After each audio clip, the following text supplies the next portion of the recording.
Саламаттар, урматтуу Москва шаарындагы мекендештер, сиздер менен кайрадан эле Тез базар KG YouTube каналы. Бул жерде квартира берем, квартира алам, машина сатам, машина алам, жумуш керек, жумуш берем деген жана башка элге керектүү маалыматтарды чыгарып турабыз. Лайктан басып, катталып, достор менен бөлүшкөндү унутпайбыз. Өзүңүздөр көргөндөй эле, бүгүнкү чыгарылышыбызда биз артымда турган үйдү көрдүңүздөр. Жерди көрдүңүздөр. Именно ушул үй срочно сатылат. Биздин кыргыз мекендештерге эгер кимге кызык болгон болсо, ким үй жай Москва шаарында издеп жүргөн болсо, ушул үйдү мен сиздерге азыр айта кетем. Жана полный обзор кылып берем. Ошол себептен жакшы диванга отуруңуздар дагы, ушул чыгарылышты акырына чейин көрүп туруңуздар. Бул үй метро Алтуфиевага жакыныраак. Бирок МКАДтан сырткары. Толук адрестери экранда көрсөтүлгөн, номерлери калып кеткен суроолор болсо деле ошол экрандагы номерлерге байланышсаңыздар болот. Алтуфиевский шосседен Алтуфиева метросунан бул жака где-то 30 минуттук эле жол. Бирок азырынча Москва областында турат, бирок 1-2 жылдан кийин уже Москва шаарына уже кошулат толук түрдө. Себеби тиякта новостройкалар өтө болуп атат экен, келип атканда көрдүк. Новостройкалар болуп атат экен жана бул жерде садик, школа, бардык инфраструктуралардын баары бар экен. Бул жерде торговый центрлердин баары где-то чыксаң бир 15 минутта эле жетет экенсиң. Баары бар экен. Анан келип деле көрсөңүздөр болот. Анда эмесе обзорду сразу баштай берели. Өзүңүздөр көргөндөй эле 94 квадратный метр. Бул жака келсек, өтө кенен. Бул жерге өзүңүздөр бул жакадан да үй курастарбы же баяндай өзүңүздөрдүн дизайныңыздарды өзүңүздөр жасасаңыздар болот.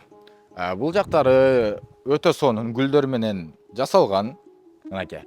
Полный природа. Бул жерде эс ала турган эле негизи айылдагыдай экен. Өтө сонун экен. Жана бул жерде бак дарактар деле бар экен.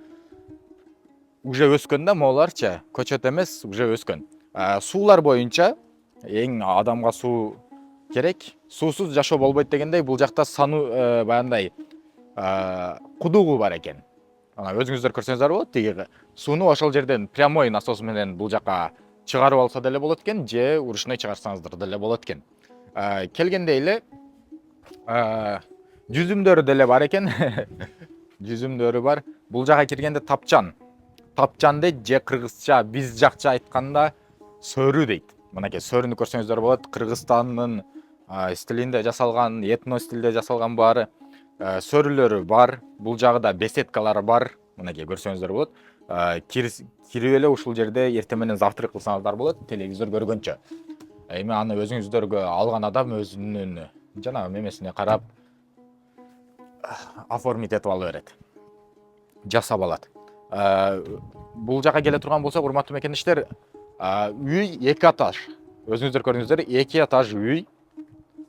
Үйдүн ичине кирерден алдын мен полный сыртын обзор кылып коеюн. Кудукту көрдүңүздөр, суу без ограничения, вообще безлимитный суулар. Бул жака келсеңиздер, шашлык кылганы же баяндай Кыргызстанда очоктун чайы башкача болот дегендей, ушул жерде очокторду коюп, же ушул очоктор калабы, аны өзүңүздөр сүйлөшүп аласыздар. Казандар бар. Ушул жерге жакшы очокторду куйруп, бул жерде шашлык кылып, өзүңүздөр Кыргызстандагыдай жашасаңыздар болот экен. Очоктун чайы жана тамагы өтө өзгөчө болот. Бул жака кыла турган болсоңуздар, бул жер жанагындай отун, сотундарыңызды алып келип алып ушул очоккочу запасной мемени жыйып койсоңуздар болот экен. Бул жагы мындай склад экен. Бул жагын өзүңүздөр түшүндүрүңүздөр. Көз менен көргөн өзгөчө болот дейт. Ошон үчүн өзүңүздөр желательно көз менен көрүүгө аракет кылыңыздар. Өзүңүздөр келип көрсөңүздөр болот. При этом өтө срочно сатылат, урматтуу мекендештер. Ушуну эске алып өтүңүздөр. Уже адамдар келип баштап атат. Биз ошого дагы желательно биз риэлторлорду орустарга бергенбиз, бирок желательно өзүбүздүн кыргыз мекендештер алсын дейбиз. Себеби бул жер кыргыздар үчүн өтө сонун. Чындыгында сонун. Көрдүңүздөр, эшиктери аква, точнее айнектери аква, эшиктери железный, уже бронированныйга окшошураак. Мынакей аква, эч кандай кышында эң жакшысы бул курулганы, потолоктору бир аз ылдыйраак болушу мүмкүн, бирок батсыйт. Жылуулукту жакшы кармайт. Бул жака киргенде бисмиллахиррахманиррахим деп киребиз. Биздин оператор дагы профессиональный оператор, ачып турушубуз керек. Бул жака киргенде өзүңүздөр көрдүңүздөр, бул жакты тереска деп коебу же веранда деп коебу, ушул жерде бар. Андан сырткары могу мышыктар менен бар. Чычкандар бул жерде жок. Тому бар, жериси жок.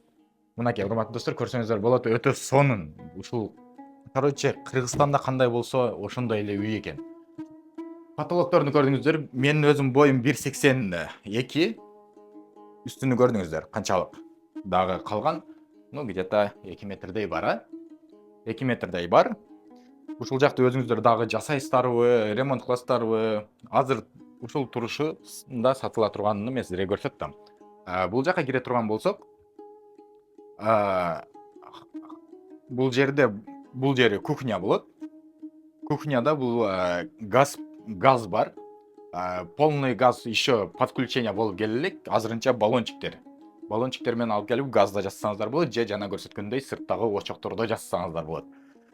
Бул жагында эң жакшысы, урматтуу мекендештер, мондай печкасы бар. Бул кышында өтө сонун. Москвада өзү где-то 70% кыш болуп кетет да, суук. Ушуга от жагасыздар. От жаксаңыздар, үйүңүздөр ысыйт. Отопление уланган. Жанагы экинчи этаждагы ысыйт, биринчи этаждагы ысыйт. Бул печканы жагасыздар, тамак жасаганча кышты ушул жерде өткөрсөңүздөр деле болот. Бул жагы уже санузел, уборная деп койсок болот. Уборная экөө бар, бири сыртта, экинчиси ичинде бар. Кол жууа турган жерлери бар. Нарагы душ. Душу дагы бар. Бардыгынын канализацияга уланган. Баары бар. Адам жашай турганга шарттар бардыгы камсыздандырылган. Бул жерди көрдүңүздөр, мынакей, бул кухня болду. Кирери экинчи уже верандага окшошураак жери, экинчи ряды. Бул жака келе турган болсок, сол жактагы бул жер дагы бир комната. Бунун дубалдары, урматтуу мекендештер, жанагы кирпичтен курулган. Көрдүңүздөр, квадратный метри өтө кеңири эле, где-то ушул жери 20 квадратный метрдей. 20 же 25 квадратный метр менин көзүмчө, менин билишимче, ориентиримче. Мынакей көрдүңүздөр, өтө сонун. Могул жери деле өтө кенен, ушул жака кирип аткан жери өтө кенен. Бул жагын сиздер өзүңүздөр жанагындай гардероб деп койсо болот. Гардероб. Ушул жака кийимдериңиздерди коюп. Анан сырткары уже бул жака чыгабыз. Уже экинчи этаж. Экинчи этажга чыгабыз. Жана айтып кеткендей эле, бул үй двухэтажный и комнатасы өтө көп. Киргенде эле сол жака карай турган болсок, бул жак именно детский. Жаш балдарга өтө чакан. Эгер сиздин балдарыңыздар болсо, ушул жерде өтө чакан, жаш балдарга чакан комната десек болот. Балдарыңыздарды жаткырып коюп, могул жерге бир телевизор коюп бересиздерби, өзүнүн сабагын кылып, өзү отдельно болот. Бул жакты тартып койсоң болот. Ушул детскийге дагы жана мен айткан печканы жандырсаңыздар, ушулардын баары ысыйт. Бир эле печка менен ушунун баары ысыйт. Бул жака кире турган болсок, охо деген жер ушул жер экен мына. Өтө сонун, кеңири, кенен. Мен айттым, менин боюм бир канча дедим? 1,82 дедим. Бул жагын алсаң деле, жазсаң деле мынакей. Нарагы өтө кенен. Сонун.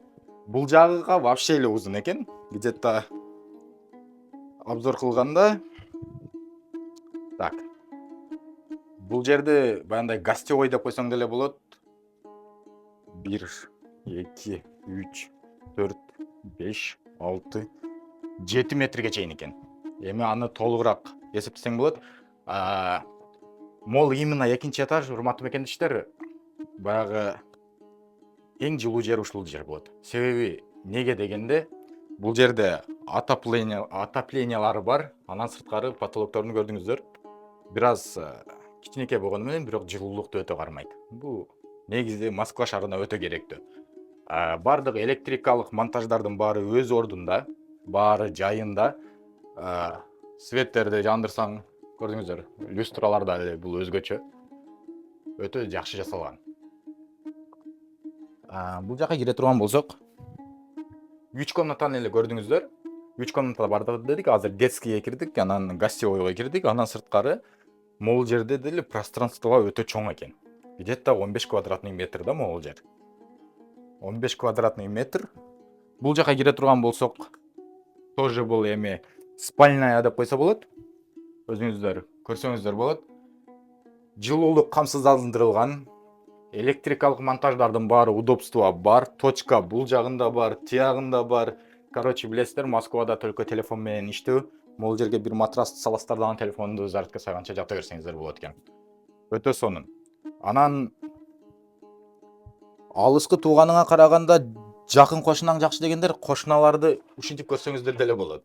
Кошуналар эч кандай баягындай жаман кошуна болбойт дегендей, көзүңүздөр көрсөңүздөр болот. Бул жакта ыстык көлдүк орустун үйү экен. Эртең менен айнегин ачат экен дагы. Привет деп кыйкырып коет дейт эми, айтышы боюнча, бирок ошентип кыйкырып эми жакшы отношенияда болот экен да баары. Коңшулардын баары жакшы экен. Тиякта уже кыргызча сүйлөшүп жүрдү, орустар деле. Саламатсызбы деп мага салам беришип жүрдү. Машинамды алайынбы же албай эле коеюнбу деп машина токтоткон элек. Өтө жакшы кошуналар бар экен. Урматтуу мекендештер, мынакей толук түрдө көрсөтүлгөндө ушунун баары бар. Азыр болсо мен сырттан дагы сиздерге бир аз маалымат берем. Андан сырткары эмне түрүндө жасалганын мен сиздерге айтып берем. Кирпичпи, кандай эмне жасалган болсо ошолордун баарын айтып берем. Андан эмесе бирден лайк коебуз, балчайт. Андан кийин уже кийинки обзорду баштайбыз.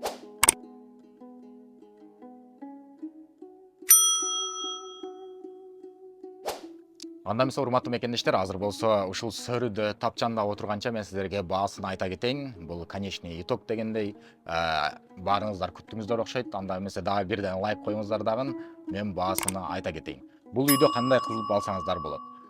Баасын айта кете турган болсок 12 миллион болот. Бирок сиздер келип дагы сүйлөшүп, баягындай договор дейт, базар кылсаңыздар болот. Дагы түшүрүп берет, скидкалар болот. Баягы ушул келип сүйлөшсөңүздөр болот. Анан сырткары буну сразу эле 12 миллионду бербей туруп эле ипотека катары алсаңыздар деле болот. Айына төлөп бере берет. Первоначальный взнос тууралуу сиздер ошол канча көп берсеңиздер, ошончо проценти дагы аз болот ипотеканын. Анан ошончо банк сиздерге эртерээк одобрять этет. Ошол себептен урматтуу мекендештер, өзүңүздөр үй алам деп жүргөн туугандын уруктарга жөнөтүп коюңуздар, ушуну срочно бөлүшүп коюңуздар, себеби өтө срочно сатылып атат. Арзан жана сапаттуу баада. Үйдүн сапатын деле көрдүңүздөр, өтө сонун, жакшы, бардыгы кирпич менен курулган. Анан могул жакта дополнительный жерлери аны өздөрү кошкон экен. Алар жанагындай сеп панель деп коебу, короче, ошо менен курулган экен да. Мен урматтуу мекендештер, адрестери экранда көрсөтүлгөн, байланыш телефондору экранда көрсөтүлгөн. Эгер кандайдыр бир суроолор болуп калган болсо, ошол номерге чалып, байланышып сүйлөшсөңүздөр болот. Адрестерин мен сиздерге сразу картадан көрсөтүп коеюн, примерно кайсыл жерлерде жайгашкан.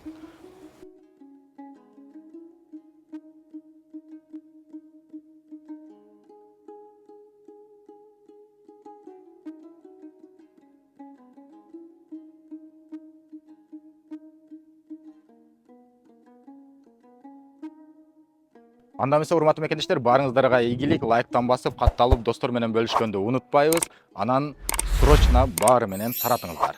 Баарыңыздарга ийгилик. Саламатсыздар урматтуу Москва шаарындагы мекендештер жана ошондой эле жалпы кыргыз элим. Эгер сиз жеке ишкер болуп, бизнесиңизге кантип өз клиентиңизди табууну билбей жаткан болсоңуз, анда береке.ру сайты жана тиркемеси жардамга келет. Өзүңүздөр билгендей эле, береке.ру сайтын жана тиркемесин Google Play'ден жана App Store'дон көчүрүп алсаңыздар болот. Ал тиркемеде ар бир адам өзүнүн карызын, штрафын же болбосо өзүнү кара тизмеден текшерип алса болот. Жана ошондой эле ал тиркемеде жумуш, квартира, мейманкана, медициналык жардам, юридикалык жардам, той кызматтар жана окуу курстары, алам жана сатам деген башка өзүңүзгө керектүү маалыматтарды алсаңыз болот. Жеке ишкерлерди да биз унуткан эмеспиз. Жеке ишкер өз бизнесин жүргүзүүгө өз жарнамасын коюуга өзгөчө бир платформа түзүп койгонбуз. Береке.ру тиркемесине ар бир кирген адам биринчилерден болуп жеке ишкерлердин жарнамасын көрөт. Береке.ру тиркемесинин өзгөчөлүгү, мисалы, все категория дегенди басабыз. Бул жерден эгер сизге салон красоты керек болгон болсо, салон красотыны басат. Жана ошондой эле найти дегенди басабыз. Киргенде эле өзүңүздөр көргөндөй эле сүрөттөр турат, парикмахерская БКБ деп турат. Ушул жерде описаниялары жазылган жана киргенде эле сүрөттөрү жана ошондой эле услугалары жазылган. Андан сырткары ушул жерде эле видео түрүндө маалымат алса болот. Ал кандай салон жана кайсыл жерде. Саламатсыздарбы, урматтуу Москва шаарындагы мекендештер, сиздерди Бирик Кыргыз Бирик долбоорунун парикмахерскаясына чакырабыз. Ал жерде айымдар жана мырзалар үчүн бардык кызматтар бар. Ал парикмахерскаянын өзгөчөлүгү түшкөн каражаттан 20% кайрымдуулукка жана мекендин өнүгүүсүнө жумшалат. Өзүңүздүн чачыңызды алдырганча кайрымдуулукка да себепкер болуп кетиңиз.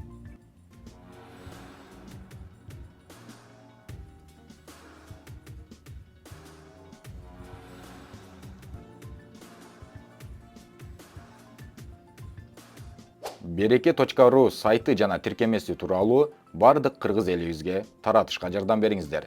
Лайктан басып, катталып, тууган уруктар менен бөлүшүп коюңуздар. Биздин максат кыргыз элин бириктирүү жана өз ишкерлерибизди колдоо.